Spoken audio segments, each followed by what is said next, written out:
I need you to stay with me because what I'm about to tell you is going to sound like something I invented.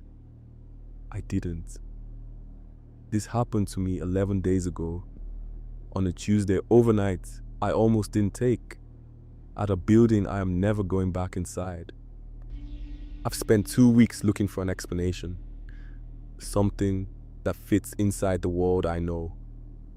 And I keep ending up in the same place. The only answer I have left is the one I've been afraid to say out loud. So I'm going to say it here to you, and then you can decide what you believe. There's always a moment in a story like this where someone makes a choice they can't take back. They open the door, they go down the stairs, they pick up the phone.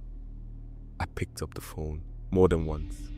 I want you to understand that I did it because I thought I was doing my job, that it was a glitch, a misfired signal, someone's idea of a prank. I want you to know every reason I had for not being afraid, because those reasons are the only thing that makes what actually happened impossible to explain.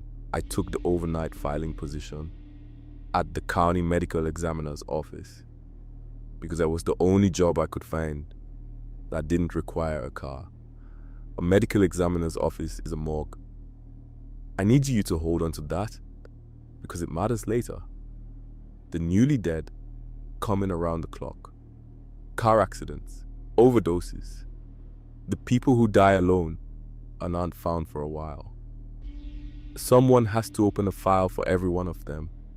The posting said no prior experience necessary, just comfort with administrative tasks and a calm disposition in a clinical environment. That should have been my first warning, but the pay was good. The hours were 11 to 7, and I told myself it was just paperwork. Intake forms, case numbers, chain of custody logs. A folder started for everybody that came through the doors that night. Filing. I told myself it was the same as any other office job. I told myself that a lot. My supervisor gave me the orientation in under 20 minutes. She had the manner of someone who had stopped being surprised by anything. Efficient, clipped, nothing wasted. The filing room was on the second floor, a long, narrow space with fluorescent lights that buzzed at a frequency I could feel in my back teeth. Metal shelving ran floor to ceiling on 3 walls, dense with labeled folders and binders. The 4th wall had a window that looked out over the parking lot, and beyond it, the loading dock, where the intake vans came and went. She walked me through the log system, the color-coded folders, the sign-in protocol. Then she pointed at the phone. It was an analog multi-line unit, the kind you'd see in an office from the late 80s. Square rubber buttons along the bottom, a cracked plastic handset, a small digital display showing dashes where numbers should be.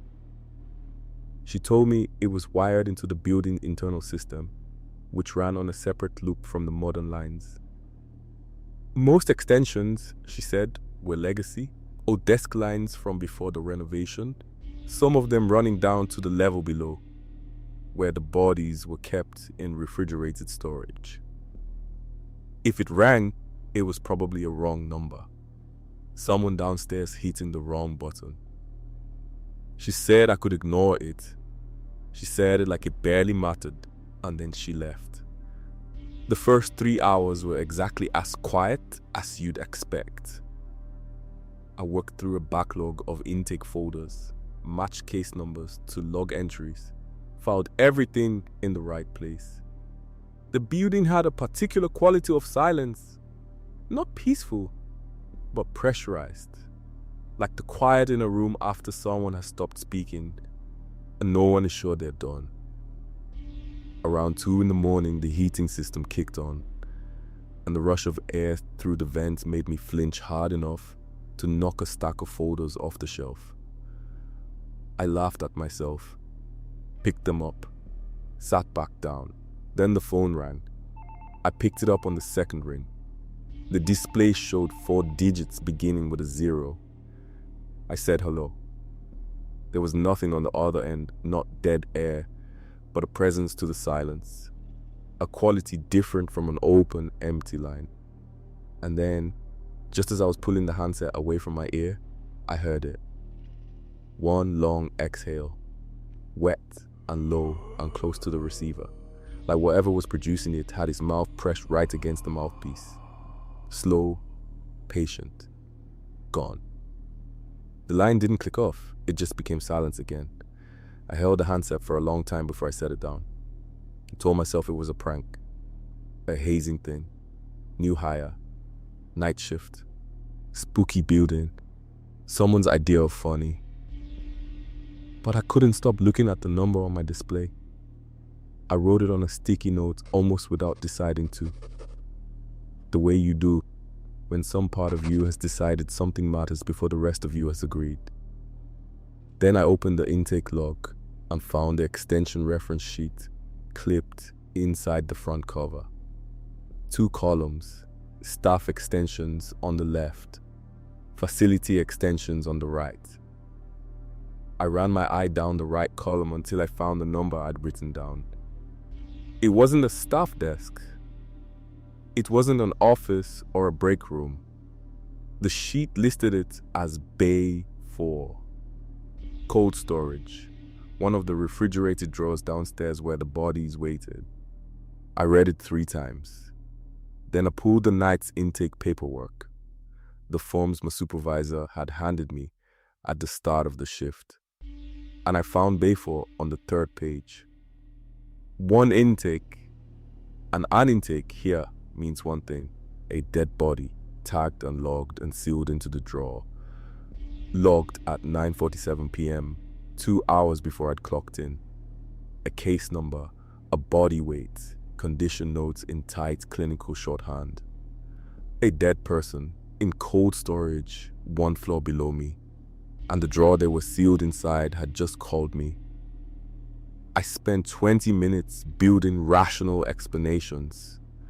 Old wiring, a faulty relay, completing a connection and generating line noise that could, if you were already listening for something, resolve into a sound like a breath. I had almost convinced myself when the phone rang again. Same extension. I stared at it through 4 full rings, then picked up. The same full silence, inhabited, present. And then the exhale came, longer this time, like something with a great deal of air inside it, slowly and patiently letting it go. And at the very end, before the line softened back into quiet, I heard something else. The faint beginning of what might have been a word. I kept working. That's what you do when you don't know what else to do. You do the task in front of you. I pulled the full reference sheet and went through the intake log page by page, cross-checking every bay with an active intake against the calls I'd received. Bay 4, confirmed intake, 2 calls received from that extension. That was when I noticed a column on the far right of the sheet I'd overlooked, narrow, nearly swallowed by the binding crease. 3 words printed at the top, assigned capacity. I looked at Bay 4's row. The number in that column was 1. 1 bay, 1 capacity, 1 body. I know I should have called someone right then. My supervisor's cell number was on a card pinned to the corkboard directly above the desk. I looked at it, and then the phone rang again. Same extension on the display. And the part of my brain still insisting on a rational explanation needed one more point of data. I needed to hear it again to be certain I wasn't imagining the whole thing. So I picked up. The silence was immediate and total. No exhale this time. Instead, something I can only describe as a held breath. An anticipation, as though something on the other end was waiting for me to speak first. And then it came. Not an exhale this time, 2 sounds in sequence, separated by a pause long enough to feel entirely deliberate. First, the familiar low, wet release of air. Then, beneath it, a dense, settling compression, the specific sound of something shifting weight against the foam surface. And then, at a slight distance from the receiver, came a sound my brain refused to process as what it clearly was. Metal moving slowly against metal. A long, deep, grinding slide. The sound of a heavy track-mounted drawer. The kind built to bear significant weight. Built to be opened and sealed from the outside. Rolling open from the inside. I set the phone down with both hands because one wasn't steady enough. I sat still for a long time. The heating vent pushed slow, warm air across the back of my neck. I cannot tell you how much I hated the word breath in that moment. And the fluorescence burst, and the parking lot beyond the window was flat and orange on the sodium light. And I thought, Bay 4 is directly below this room, one floor down. I knew that from the intake forms I'd been filing all night. I had a clear and specific mental image of exactly where Bay 4 was in relation to where I was sitting. Directly below, one floor down. I didn't go down. I want to be clear. I am not the person in the film who walks toward the thing in the dark. I stayed in my chair. I picked up my supervisor's card and dialed her cell. 5 rings, then voicemail. I called the security desk, the guard whose name I still didn't know, and got no answer there either. I left a message that I'm certain sounded completely unhinged. Something about the phone system, wrong extensions, bad wiring. Please can someone come upstairs? Then I sat with both hands flat on the desk and waited. The beating was very quiet. While I was waiting, the phone rang. A different extension this time. I found it on the reference sheet without hesitating. Bay 7. The intake log confirmed it. One active intake, logged at 6:12 p.m. I didn't pick up. I counted 11 rings before it stopped. The silence lasted about 4 seconds. Then, Bay 3. One active intake. I didn't answer. I watched the display cycle through extension after extension, each one a number I now knew by heart, each one a bay I had filed intake paperwork for, and I counted the rings.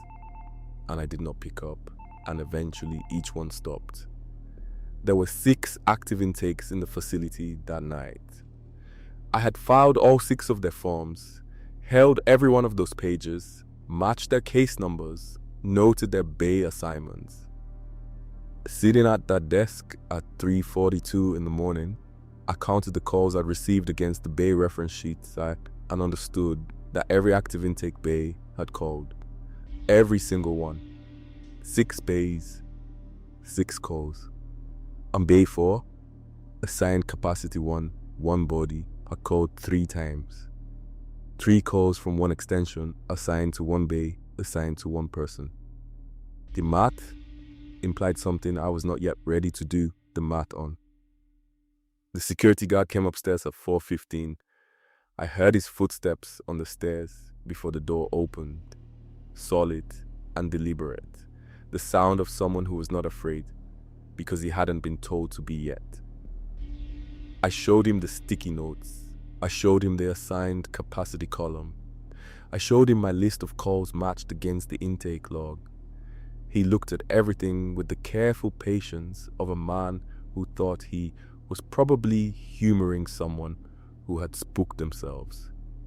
He said he'd go down, check the lower level, make sure the bay hardware was all properly sealed. He said it like it was routine. He was gone for 11 minutes. When he came back, he didn't sit down. He stood in the doorway and said, Bay 4 is empty. Not empty as in a misfiled form. Empty as in the bay drawer was open and the tray was bare. There was no intake in Bay 4. There had been one, logged at 9:47 p.m., a form I had filed myself, right there in the open folder on the desk in front of us. The guard called the duty supervisor. The supervisor called the on-call investigator. The next 40 minutes were controlled and professional and quietly frantic. And they did not find anything. Not that night. I gave a formal statement before I left. I was told not to discuss it externally. Advice I'm clearly no longer following. Because on my way out that morning, I passed the corkboard above the desk and something stopped me. The sticky note I'd written Bayfor's extension on had been pinned to the board. I had left it flat on the desk surface. Now it was pinned up.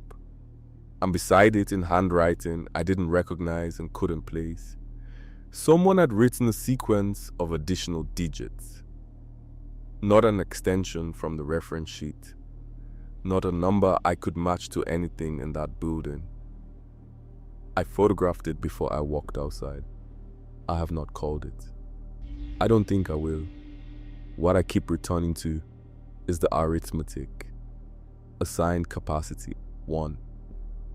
Bayfor called 3 times. If the first 2 calls were from the intake, logged at 9:47, and if the third call was from something else, something that had been waiting in a sealed refrigerated drawer in the dark. By the time the guard went down and found the tray empty and the door already open, then whatever made that third call had arrived in Bayfor without being logged, and it had been trying to reach me. If that thought stays with you the way it stays with me, you should subscribe. I have a feeling this isn't over yet, and I don't want to be the only one keeping count. That's your dose of dread for tonight. Sweet dreams.